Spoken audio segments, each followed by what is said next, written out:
Capítulo 1. Conflitos. Tópico 1. Introdução aos conflitos. Os conflitos têm origem nas diferenças e fazem parte da natureza humana. Podemos afirmar que os conflitos são inevitáveis em qualquer organização. Os desejos e interesses de um grupo ou de uma pessoa muitas vezes divergem dos interesses e desejos de outros grupos ou outras pessoas. Lacombe, 2017. Quando um grupo ou pessoa percebem que outro grupo ou pessoa se opõem aos seus interesses, o conflito está criado. Já que o conflito encontra-se no mundo e não podemos evitá-lo, podemos utilizá-lo. Em vez de condená-lo, deveríamos fazer com que trabalhasse a nosso favor. Lacombe, 2017. Apesar de, muitas vezes, as situações de conflito estarem relacionadas a confrontos, não devemos temê-las. Podemos afirmar que tais situações nem sempre são prejudiciais e, quando o conflito é gerido de forma correta, este pode se tornar a força propulsora de mudanças positivas na empresa. Porém, devemos reconhecer que há uma maneira destrutiva e outra construtiva de lidar com tais situações. Tópico 1. Conflitos nas organizações. As organizações são formadas por pessoas. Isso parece óbvio, não é? No entanto, não são raras as ocasiões em que os gestores agem como se ignorassem tal verdade, bem como o fato de as pessoas diferirem umas das outras. Essas diferenças vêm desde a criação, passam pela formação e experiência profissional e alcançam as expectativas, os sonhos, as necessidades, as ansiedades, e assim por diante. Na área de gestão de pessoas, não há contexto que não seja impactado por essas diferenças. Contudo, se temos o intuito de trabalhar com pessoas de forma com que estas contribuam para o aumento da eficácia organizacional, essas diferenças devem ser devidamente conduzidas e resolvidas, caso promovam o surgimento de conflitos. Em um conflito, há no mínimo duas partes envolvidas, os chamados agentes, em uma disputa sobre alguma questão. Os agentes podem ser indivíduos, grupos, empresas, estados, partidos políticos e outros. Pavlak, 1998.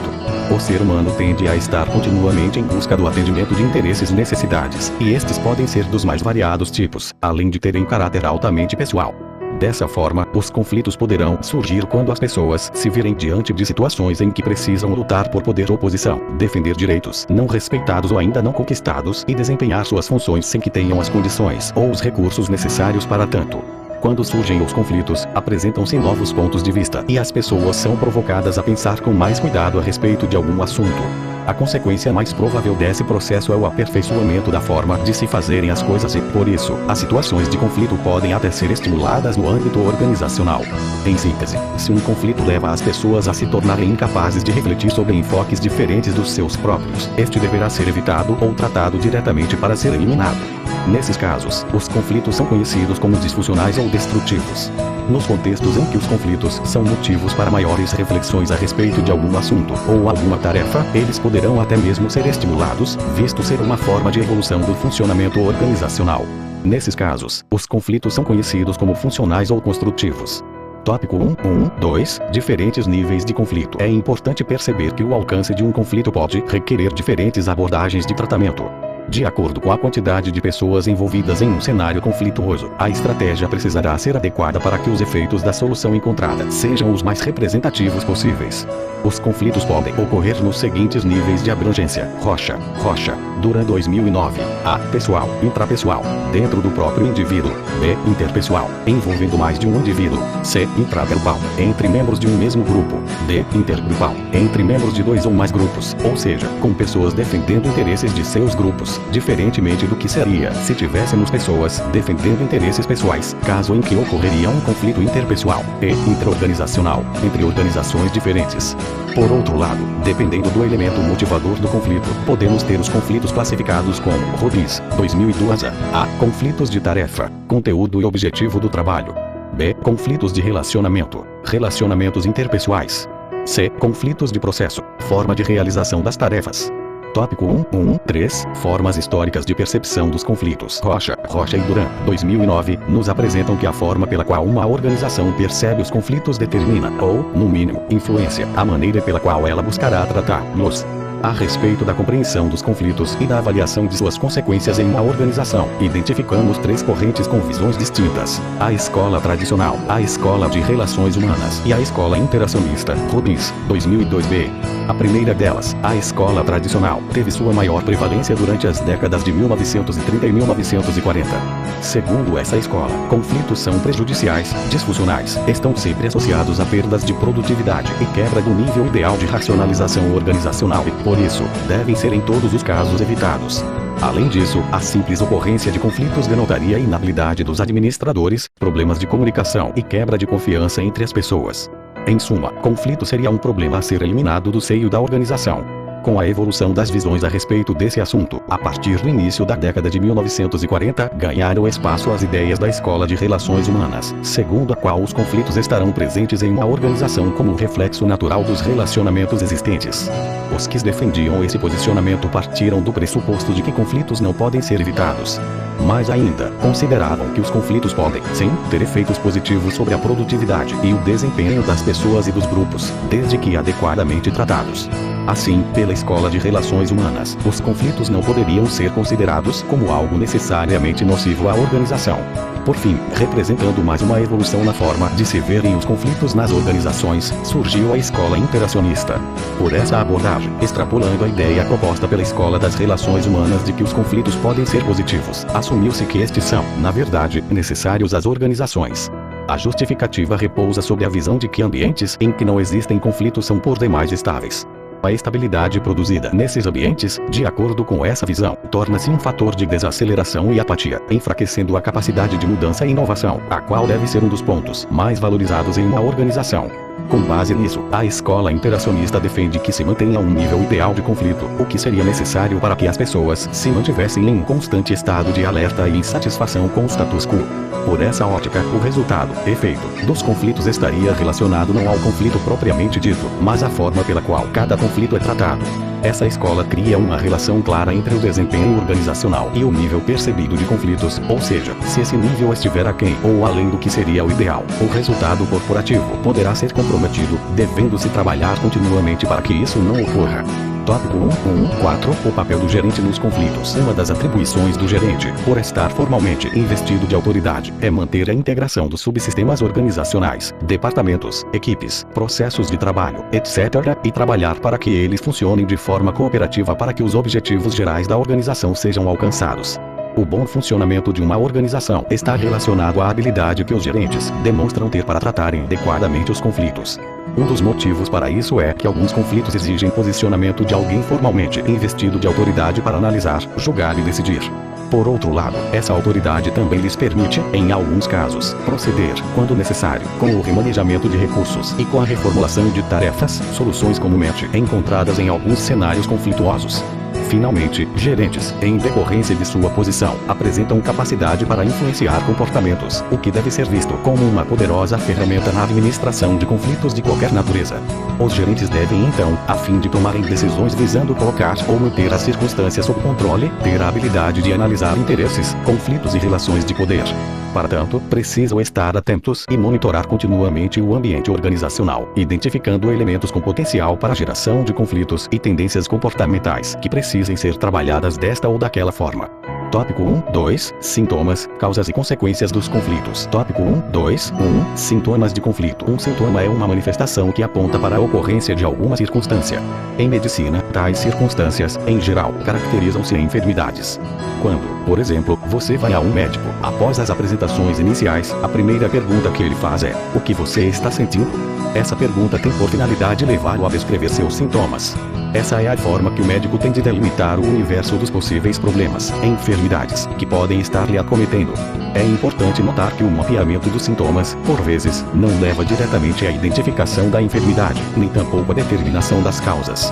Por exemplo, se você chegar ao consultório médico e de sentir constantes dores de cabeça, essa informação é importante para orientar as próximas perguntas, mas é sabido que essa dor de cabeça poderá estar associada a uma grande variedade de doenças, as quais, por sua vez, poderão estar associadas a diferentes causas. Assim, o sintoma, a dor de cabeça que você sentiu, serve principalmente para indicar que alguma coisa precisa ser examinada, ou seja, alguma coisa está fora do funcionamento usual. Quando se fala de sintomas de conflito organizacional, referimos-nos aos elementos que apontam para a ocorrência de conflitos, sem, no entanto, identificar claramente sua causa.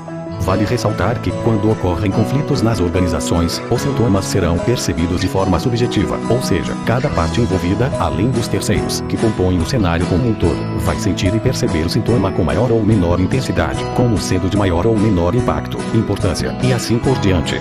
É fundamental que líderes, gerentes e gestores percebam antecipadamente os sintomas de conflito, a fim de tomarem as medidas cabíveis, evitando, assim, que estes se tornem problemas reais ou se agravem a ponto de se tornarem incontroláveis, no caso de conflitos disfuncionais.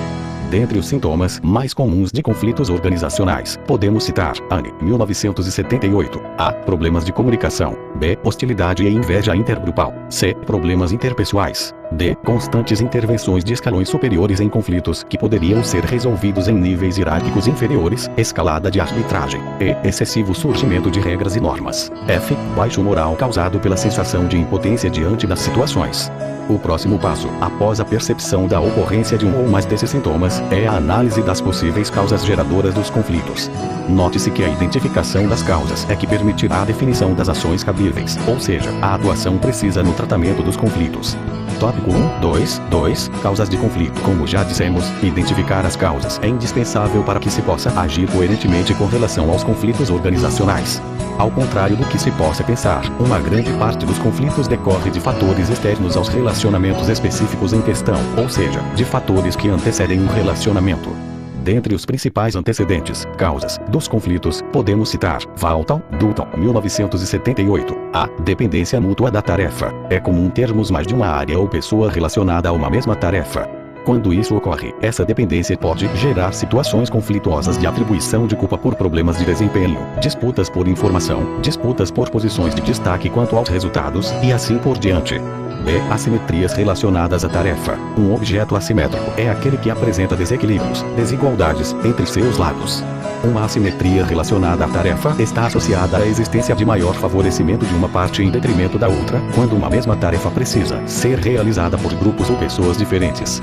Daí decorrem prejuízos quanto à obtenção de resultados por cada uma dessas partes, o que poderá dar origem a situações de conflito. C. Critérios de desempenho e recompensas. Essa é uma situação comum quando a forma predominante de reconhecimento é individualizada, ou seja, a organização, culturalmente, valoriza, reconhece e recompensa desempenhos isolados, em vez de dar destaque ao alcance dos objetivos coletivos.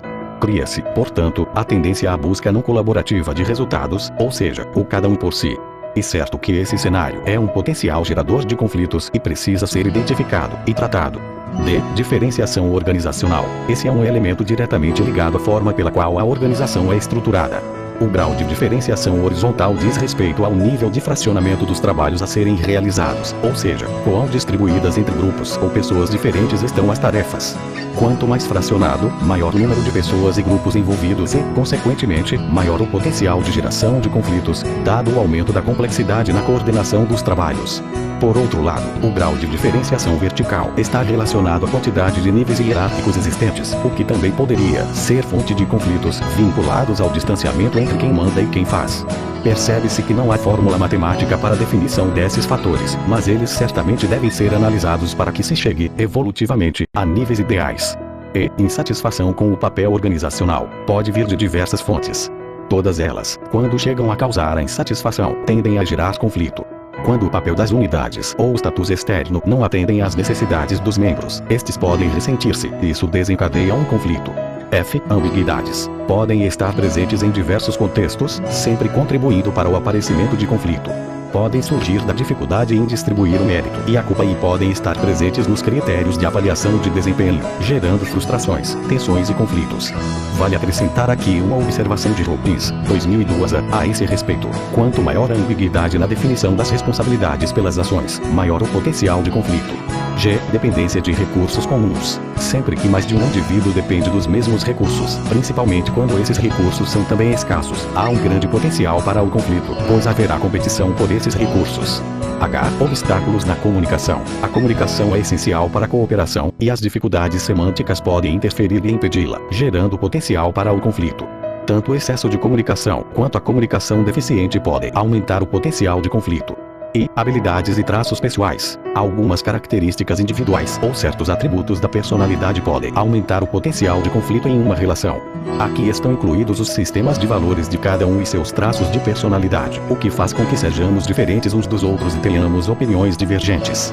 J. Tendência cultural à criação de situações de perder ou ganhar. Isso fomenta o individualismo e a competição não sadia entre os membros da organização, fazendo com que as pessoas estejam constantemente em posturas de ataque e defesa. Normalmente é consequência de problemas de coordenação. Lacombe, 2017, é outro autor que, também, apresenta um estudo sobre as causas dos conflitos. Para ele, as principais causas são: A. Personalidades incompatíveis. B. Sistemas de valores diferentes. C. Atribuições pouco claras. D. Comunicações inadequadas. E. Complexidade organizacional. F. Tarefas interdependentes. Uma tarefa depende da conclusão de outra. G. Políticas ou normas pouco claras. H. Pressão exagerada de tempo para a conclusão de alguma tarefa. I. Decisões coletivas por meio de consenso. J. Expectativas pouco realistas. K. Conflitos anteriores não resolvidos. Tópico 1, 2, 3. Consequências do conflito. Pelo que foi dito até aqui, você já sabe que não devemos classificar previamente um conflito como bom ou ruim. Na verdade, os mecanismos usados para gerir os cenários de conflito ajudarão a potencializar efeitos mais positivos ou mais negativos nas situações específicas. Assim, veremos neste tópico que há casos em que o gestor, ou líder, ou gerente, poderá optar por incentivar o conflito, estimulando a autocrítica, a criatividade e a propensão para a aceitação das mudanças na organização. Conflitos, como já dissemos, envolvem pessoas com percepções, valores, saberes, personalidades e temperamentos diferentes. Portanto, quando surge uma disputa em torno de interesses antagônicos, esta poderá ter efeitos diferenciados em cada um dos lados envolvidos, sendo esse outro ponto a ser considerado na tentativa de encontrar a melhor alternativa de solução para cada caso. Efeitos negativos dos conflitos. Quando um conflito resulta em competição entre áreas ou departamentos, aponta os estudos de Rocha e Duran, 2009, mesmo que, em um primeiro momento, se mostre sadia e estimuladora de melhoras, no decorrer do tempo, gerará consequências negativas para a organização. Observe que não estamos nos referindo aqui a divergências entre grupos ou pessoas, visto que a análise requeriria algumas diferenciações. Esses autores falam ainda que, quando criam arestas nos relacionamentos interpessoais, os conflitos se mostram capazes de interferir nos processos de comunicação, bloqueando as trocas e abrindo espaço para surgimento das barreiras à comunicação eficaz. Rocha e Duran, 2009, ressaltam ainda que os conflitos podem obstruir a visão das pessoas e até da organização como um todo, diminuindo capacidade para a identificação de novas alternativas. Isso se dá quando provocam posturas defensivas enraizadas, construindo um quadro de inflexibilidade e resistência a ideias diferentes daquelas inicialmente defendidas. Altos níveis de conflito podem ocasionar prejuízos à saúde física e mental dos envolvidos, em razão do estresse excessivo gerado pelas circunstâncias em que esses estão inseridos. Posicionamentos individualistas e autofocados podem colocar, em segundo plano, os interesses organizacionais em função de interesses pessoais. Esse aspecto tem um efeito colateral, que é o esquecimento de metas previamente traçadas.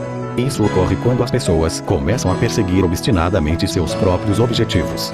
Finalizando, sem esgotar as possibilidades, vale citarmos que níveis exagerados de conflitos podem levar ao mau uso dos recursos. Isso se dá tanto pela retenção ou alocação desnecessária de determinado item feitas apenas para pirraçar, quanto como reflexo da tentativa desesperada dos gestores no sentido de resolverem um conflito e simplesmente duplicarem um recurso em questão para acabarem com a disputa. Observação: um cuidado que se deve tomar é quanto à estereotipagem dos usuais perdedores. É comum vermos, nas organizações, pessoas ou áreas contra as quais não adianta lutar.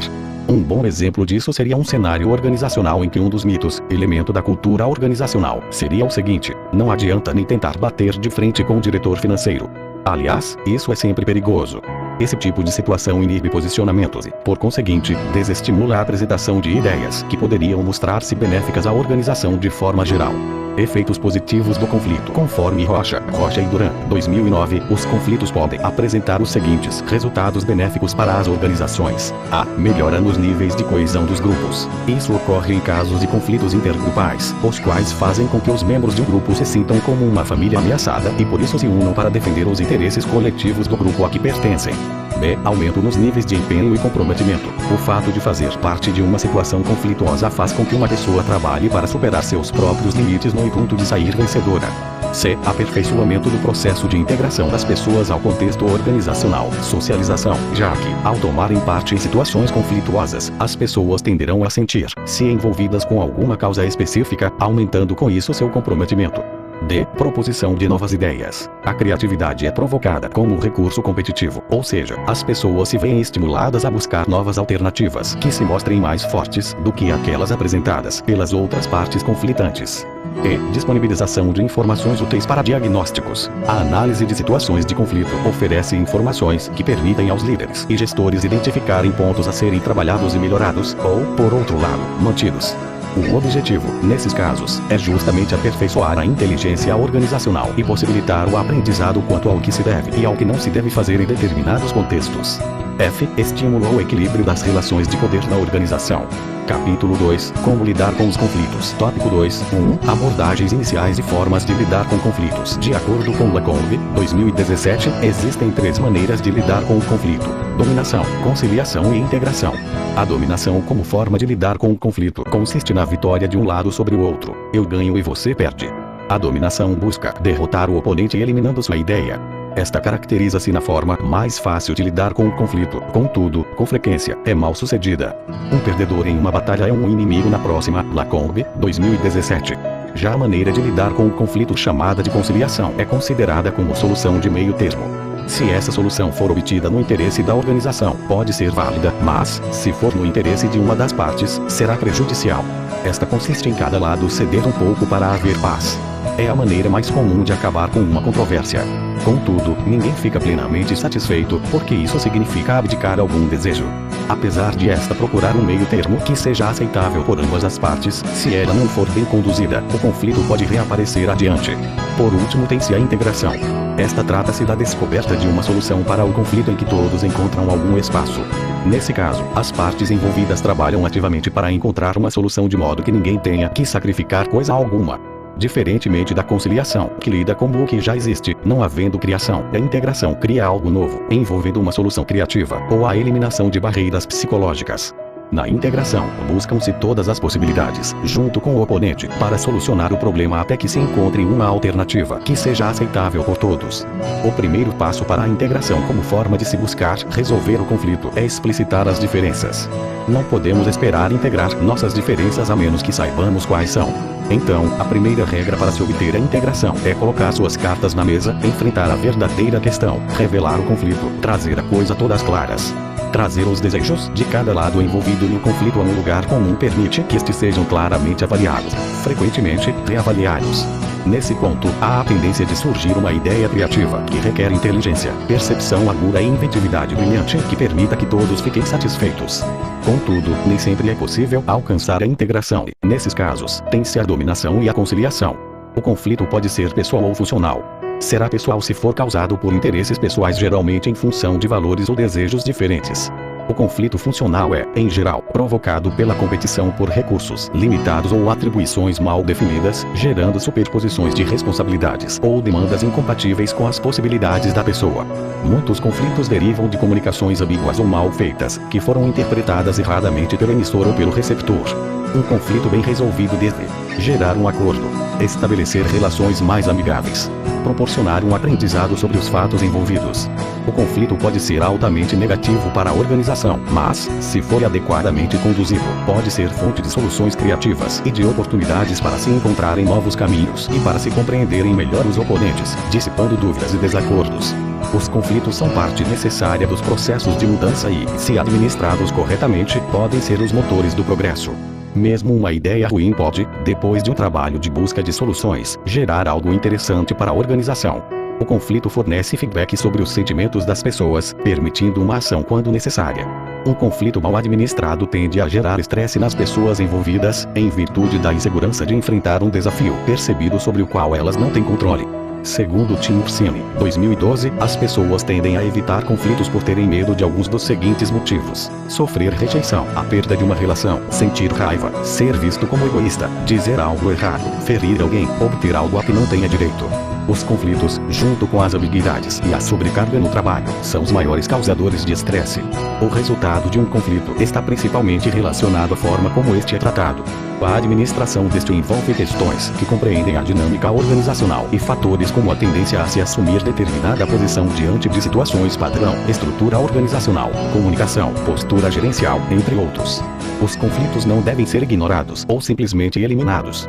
Deve-se administrá-los de forma eficiente, o que envolve seu monitoramento. vale ressaltar que é importante que os conflitos sejam cuidadosamente monitorados para que seja possível, inclusive, beneficiar-se da sua ocorrência e obter reflexos positivos no desempenho das pessoas e da organização como um todo. Há contextos em que o fato gerador do conflito se mostra como sendo de grande importância. Nesses casos, as pessoas tendem a assumir posições mais assertivas e às vezes até combativas. Por outro lado, quando o aspecto causador do conflito parece ser de baixa importância, as pessoas tendem a apresentar comportamentos passivos e a aceitar que as coisas se resolvam naturalmente. Entre esses dois extremos, quando as questões são de média importância, o comportamento mais comum é aceitar que o conflito seja julgado e resolvido por terceiros. É posição comum assumir que não existe uma forma que possa ser genericamente vista como melhor ou pior para tratamento de conflitos. É necessário, portanto, diagnosticar cada situação, estabelecer uma relação de causa/efeito, entender a natureza, a dinâmica e as variáveis envolvidas, a fim de que se possa gerenciá-las adequadamente. Em termos gerais, o que se pode fazer é encontrar pontos de convergência entre os grupos ou pessoas envolvidas e estimular o redirecionamento das posturas, evitando-se, assim, possíveis consequências negativas dos conflitos ocasionadas por seu caráter competitivo. As pessoas apresentarão diferentes comportamentos diante de situações conflituosas, os quais podem ser classificados quanto ao nível de assertividade com que se posicionam e também quanto à disposição que se tem em colaborar com a outra parte envolvida. A assertividade está relacionada ao grau de importância dado por parte ao interesse que está sendo defendido. Já a disposição para colaborar está relacionada ao interesse demonstrado pelo envolvido em atender às necessidades da outra parte. Os estudos de Rocha e Duran, 2009, mostram que o cruzamento dessas duas variáveis dá origem a 5 posturas a serem assumidas diante de um conflito. A evitar, caso em que uma pessoa se mostra não assertiva e não colaborativa, ou seja, o objeto do conflito não tem grande importância e ela também não está preocupada em atender às expectativas da outra parte envolvida. B. Acomodar-se. Acontece quando o objeto do conflito é de baixa importância, ou seja, não exige posicionamentos assertivos, mas a pessoa considera importante satisfazer os interesses da outra parte. C. Competir. Envolve situações em que a maior preocupação da pessoa é satisfazer seus próprios interesses, comportamento assertivo, e, ao mesmo tempo, não está preocupada com a outra parte. O que importa é sair vencedor da situação conflituosa. D. Colaborar. Refere-se a comportamentos com alto grau de assertividade, porque o objeto de conflito é importante para a pessoa, e, ao mesmo tempo, com alto grau de colaboração, porque é igualmente importante que a outra parte saia satisfeita em seus interesses e necessidades. E. Negociar ou conceder. Ocorre quando há moderada assertividade, ou seja, disposição para abrir mão de alguma coisa, e moderada intenção colaborativa, esperando-se, também, que a outra parte esteja disposta a abrir mão de alguma parte de seus interesses em função da busca pelo consenso. Já foi dito anteriormente que há situações em que a melhor alternativa será tentar reduzir o nível de conflito, mas também há casos em que os possíveis resultados benéficos conduziriam à direção do estímulo do conflito. Tópico 2.1. Posicionamento diante de conflitos. A seguir encontram-se alguns posicionamentos que comumente são adotados frente aos conflitos, segundo Ribeiro, 2012. 1.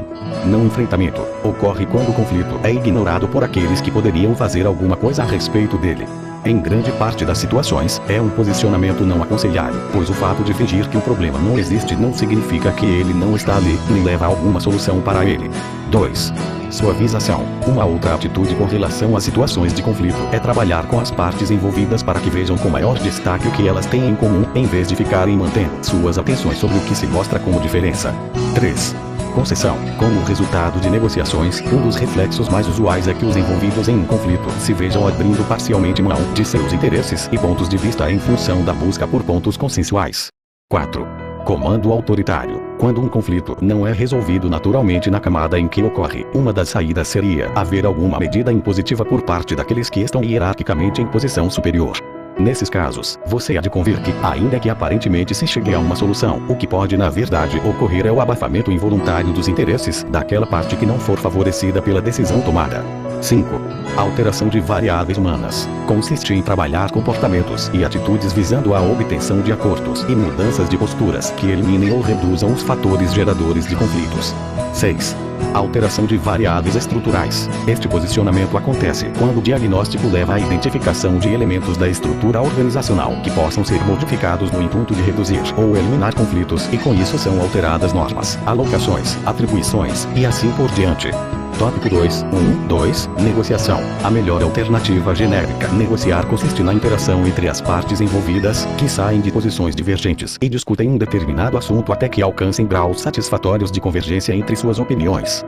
Durante o processo ocorrem ofertas, contra-ofertas e concessões de ambas as partes, visando atingir um ponto no qual os interesses sejam atendidos da forma mais congruente possível. Ribas, Salim, 2016. Durante uma negociação, é importante que todos os envolvidos construam a percepção de que foram suficientemente ouvidos e tiveram chances equitativas para apresentarem suas ideias e argumentações, gerando um resultado que no todo represente mais do que as posições individuais inicialmente apresentadas. Ribas, Salim, 2016. E esse caminho abre maiores espaços para a gestão participativa, pela qual as pessoas tomam parte nos processos decisórios, que afetam não apenas indivíduos, mas grupos, setores e a organização como um todo. Trata-se, portanto, de uma habilidade de extrema importância no contexto corporativo, visto que por ela torna-se possível orientar as forças de forma sinérgica para objetivos comuns e obterem-se comportamentos consoantes e não opostos. Ao negociarem, as pessoas podem chegar a dois tipos de troca e concessão. Ribas, Salim, 2016. Negociação distributiva, pela qual sempre haverá um lado vencedor e um lado perdedor, ou seja, é uma operação de soma zero. Normalmente ocorre quando não há possibilidade de expansão dos recursos disputados e estes tenham que ser distribuídos entre todos os envolvidos. Negociação integrativa parte do pressuposto de que é possível encontrar-se pelo menos uma situação de convergência de opiniões pela qual seja possível estabelecer-se uma relação de ganha-ganha. Torna-se possível quando é viável redimensionar recursos, ou ainda quando se buscam resultados positivos menos imediatistas de relacionamento entre as partes. Tópico 2.1.3 Conflitos no contexto da FA. Sabemos que um dos preceitos básicos que regem o militarismo é a hierarquia. Dentro desse contexto, podemos destacar o conceito de liderança, que é um processo no qual o indivíduo influencia um grupo de indivíduos para alcançar um objetivo comum. Nortose, 2007. A liderança é uma ferramenta que, quando utilizada pelo militar, ele poderá influenciar sua equipe, a partir de diferentes focos de análise, ser capaz de lidar com situações conflituosas. Os militares que estão em um mesmo ambiente de trabalho precisam ter um olhar diferenciado dentro do seu grupo, ou seja, devem ser vistos como agentes parceiros e não como concorrentes numa disputa de poder. Somente assim será possível alinhar os objetivos, os valores e a missão da instituição. Dentro da organização, é necessário realizar um processo de mobilização de um grupo de pessoas em direção ao trabalho adaptativo, que consiste no conhecimento necessário para lidar com os conflitos de valores existentes nos grupos dos quais participam. A essência para o sucesso do trabalho adaptativo consiste em moldar esses valores, aperfeiçoá-los e torná-los capazes de dar conta de problemas reais. Efeitos, 1994. Esse esforço se faz necessário porque as pessoas interpretam seus problemas de acordo com os valores que possuem. Dependendo da situação, é imprescindível a adoção de novos valores para que os componentes do grupo consigam se adaptar a uma situação incomum ou desafiadora. Tópico 2.2 Técnicas de redução e estímulo de conflitos. Tópico 2.2.1 Técnicas de redução de conflitos. Algumas técnicas de resolução de conflitos, segundo Rebelo, 2012, estão dispostas a seguir. 1. Resolução de problemas. Consiste em promover a confrontação, ou seja, colocar as partes envolvidas frente a fim de se identificar o problema e tentar solucioná-lo com base em discussões francas. 2. Metas superordenadas. É uma técnica interessante pela qual se cria dependência entre as partes com relação à realização de alguma tarefa ou ao alcance de algum objetivo. Com isso, a principal intenção é forçar, de maneira indireta, a lubrificação do relacionamento pela necessidade mútua de se obter algum resultado. 3. Expansão de recursos. Em princípio, quando os conflitos envolvem questões de compartilhamento de recursos, parece ser a solução mais imediata. Contudo, pode gerar efeitos colaterais, como gastos desnecessários. Pior do que isso, posicionamentos altamente individualistas em que as pessoas nunca se veem compelidas a abrir mão e a negociar. Tópico 2.2.2 Técnicas de estímulos de conflitos. Sabe-se que as diferenças de objetivos e de interesses pessoais às vezes produzem alguma espécie de conflito que constitui o outro lado da cooperação. A vida de uma pessoa ou de um grupo é uma constante batalha com conflitos, muitos dos quais são tratados de uma maneira dita como saudável, enquanto que outros conflitos atrapalham a vida das pessoas ou de um grupo durante muito tempo, pois é um processo de oposição e confronto que ocorre entre indivíduos ou grupos nas organizações, ou seja, quando as partes envolvidas exercem poder na busca de metas ou objetivos valorizados. Nesse sentido, é importante destacar que o conflito a ser estimulado deve ser construtivo ou funcional, pois a resolução desse conflito conduz a melhorias, sendo uma forma de contribuição positiva para a mudança e inovação. Ferreira, et. 2010. Como já foi apresentado, nas formas históricas de percepção de conflitos, a escola interacionista aborda uma perspectiva de gestão contemporânea de pessoas, no que concerne à definição de conflitos, em que esses não são tratados como danosos às organizações. Segundo Rodins, 2002, existe a necessidade de que os líderes mantenham um nível de conflito gerenciável, ou seja, esse conflito estimulado na organização deve surgir a partir de variáveis controláveis para que não se perca o controle das situações. Uma das formas é por meio de técnicas de indução como premiações para os seus responsáveis, ao passo que aqueles que se mantêm apáticos passam a ser penalizados. Estímulo de discussão de ideias que ajudam o trabalho, fomento de um ambiente de autoavaliação, exposição de experiências diversificadas e a criação de um ambiente que permita ao indivíduo ficar alerta, porém à vontade, sem sentir pressão, nem ameaças psicológicas, oferecendo um meio para o arejamento de problemas e a liberação de tensões. Moscovici, 2000. Capítulo 3. A participação de terceiros nos conflitos. Tópico 3.1. Terceiros nos conflitos. Quando uma pessoa se vê participando de um conflito, esta poderá assumir uma postura de conflito direto, abrir mão de seus interesses em função dos interesses da outra parte, entrar em negociação, ou ainda buscar ajuda de terceiros na busca por solucionar o conflito, ou simplesmente aceitar essa ajuda. Esse elemento externo poderá ser um dos membros do grupo, um colega da equipe ou do setor, um profissional tecnicamente capacitado para agir na intermediação de conflitos, ou, ainda, alguém investido formalmente de autoridade que o capacite a tomar decisões, agindo como árbitro, como veremos adiante.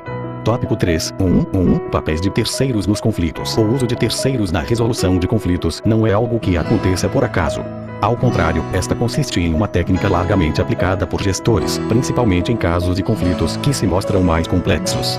Em geral, quando terceiros são utilizados nesse sentido, estes são pessoas neutras em relação às partes e ao objeto do conflito. A participação de terceiros nessas situações pode se dar por meio do desempenho de 3 papéis. Esses dependem da autonomia e do tipo de participação do terceiro na solução do conflito. Para Rocha e Duran, 2009, esses papéis desempenhados por terceiros na resolução de conflitos são: 1. Conciliador. Conta com a confiança de ambas as partes e age muitas vezes de maneira informal, monitorando o processo, facilitando o relacionamento entre os envolvidos, encorajando e dando suporte emocional. 2. Mediador. Trabalha de forma a promover o uso da razão na busca pela solução do conflito, tentando persuadir as partes em direção à negociação dos interesses em questão e agindo como pacificador. 3. Árbitro. Esse papel é exercido por pessoas com autonomia para tomarem decisões com relação ao tema em questão. Agem colhendo informações a respeito dos interesses e dos contextos e, ao final de suas análises, emitem julgamento a respeito do que considerar certo ou errado, melhor ou pior. Como já dissemos, esses posicionamentos dificilmente resolvem os conflitos, deixando-os apenas oficialmente decididos, mas abrindo margem para sentimentos velados de perdão ou prejuízo por parte daqueles que não tiverem sido beneficiados pelos posicionamentos assumidos. Como requisito para uma atuação eficaz de terceiros na resolução de conflitos, cita-se a necessidade de evidente imparcialidade e não envolvimento por parte desses terceiros, ou seja, eles não podem ser vistos como aliados de qualquer uma das partes. Além disso, o terceiro deve mostrar-se capaz de perceber corretamente as variáveis ambientais que compõem o contexto, dar importância ao que é de fato importante, permitir que os envolvidos se expressem de forma livre e lidar com as tensões que provavelmente serão geradas no decorrer do processo. Tudo isso porque conflitos geralmente compreendem situações ambíguas, complexas e contraditórias. Tópico 3.1.2. Comportamentos sugeridos na participação de terceiros nos conflitos. Para que se alcancem os resultados esperados, a atuação de terceiros nos conflitos sugere alguns posicionamentos. Rocha e Duran, 2009, dentre os quais se destacam: a. Entendimento do problema, dos interesses, dos estereótipos e das percepções envolvidas. B. Análise das relações e dos níveis de convergência ou divergência entre as partes. C. Mapeamento de eventuais comportamentos inadequados à obtenção dos melhores resultados. D. Ação facilitadora no sentido de que se encontrem processos eficazes para a resolução do conflito. E. Disponibilização de informações que favoreça o entendimento das interações e das consequências associadas à resolução do conflito. F. Mapeamento das alternativas existentes e análise, junto com as partes envolvidas. G. Criação de ambiente e mecanismos que otimizem as comunicações. H. Disponibilização de informações que permitam análise racional da relação custo-benefício de cada uma das alternativas e da existência do conflito propriamente dito.